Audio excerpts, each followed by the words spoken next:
The Local Show, sponsored by Victory in Motion, home of knee repair, not knee replacement, on News Radio 570 WSYR, on 106.9 FM, and live everywhere on the iHeartRadio app. The Local Show features in-depth conversation with business owners, employees, and influential business leaders throughout Central New York, exploring their successes, challenges, and reasons for doing business right here in our growing community. The Local Show is produced locally by Zoe Advertising. Now your hosts, Tom and Steve. We're back up to it, and we're back into it. It's The Local Show with Tom and Steve, and one of our favorite guests of all time. All time. The HVAC master. You know, when it comes to HVAC, yes. I can spell that. Right. It's Neal Carr. You know, one of the things about the Local Show, Neal, and Neal is the vice president of Prime Heating and Air, is that we talk about why do people do business here in Syracuse? Why didn't they, like you and your brother, you went to school in Pennsylvania, didn't you? Yep. He went there too. Yep. So why come back to Syracuse and start the business versus here? Anywhere else? Yeah, why not go over to Pennsylvania? Yeah, life, I think life, our two older siblings were already, had stayed here before we went to Pennsylvania. So family connections kind of thing? Yeah, so Dwayne was the next, was the first one back of the two of us, settled down, got going, got working and stuff. And then when I got back, we were here, so I don't know, the opportunity just kind of presented itself. I read on the internet it was that you loved New York State politics, and that's why. Yeah. And but that's what politics, keeps everybody here. Yeah. Politics aside, Yeah. I think that you got the seasons. You got the seasons. Yeah, that's the thing. Down south, you pretty much all you're doing is AC, pretty much. So here, you're busy year round. I guess down south you'd have to really be into like new builds and new construction. Yeah, too, probably to new make construction. More business. Yeah.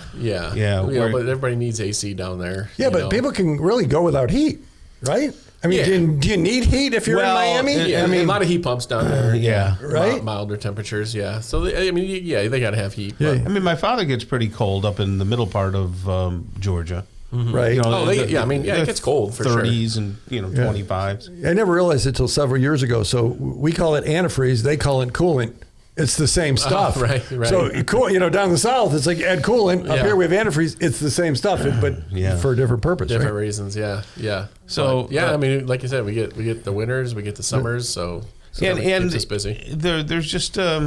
It's a nice place to live. It's a nice place. Yeah. There's a lot of families up here. There's not a lot of just expanse. There's a lot here. Yeah. You got the Adirondacks. You got beaches, and the traffic is not. Anybody that complains about traffic here has never been anywhere else.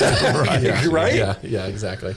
Yeah, that's for sure. Once the construction is done, it's going to be fantastic around here. Yeah, they've been saying that at Wilkes-Barre for a while too. If you're down Scranton, Wilkes-Barre, the construction thing. So here it is, spring. Yep.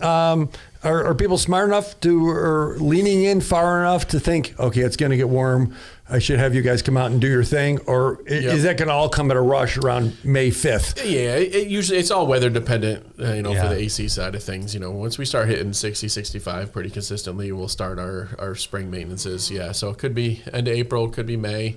But that's usually when we get those, start getting busy on those things. Mm-hmm. But yeah, so do you have to pay attention too much to what's happening New York State politics wise? No, I know we always joke around. Not right now. No. They've postponed the gas stuff, so it's really not. And so it's not really an issue even on the federal side of things. No, you don't get happier or sadder or hey, we're going to push pretty much status quo. Okay, yeah. Which is the best we can hope for, isn't it? Yeah, right. Yeah, right. Yeah, I mean, but people's electric bills are going. Well, I mean that's grid. Yeah, that's they raised the rates. There's really not much you can do. And did they raise natural gas too? They were charging more for that. I don't know if they did this winter or not. I know they did the year before. I know electric went up, but yeah. Do any of your devices run off natural gas? All our gas furnaces, boilers. Okay. Yeah, a good chunk of our stuff does. Yeah. AC's electric, heat pumps are electric, but everything else is gas. Yeah, it seems to me that natural gas is cheap. Well, it is the way to go. Cheaper, yeah. There's certain folks on certain sides of the aisle that fight that. Yeah. Because of I don't know why. Yeah, but it's a great natural resource. It's a great natural resource. How do you know? So my old house, like they had a boiler. Yep. Do they ever die? I mean, and how do you know a boiler? I mean, don't they outlast a furnace, generally speaking, or was that just mine that was forever old? It's like anything else. A lot of the older stuff, somebody like, oh, I've got a 25, 30-year-old boiler, or I've got a 25, 30-year-old furnace. They're old.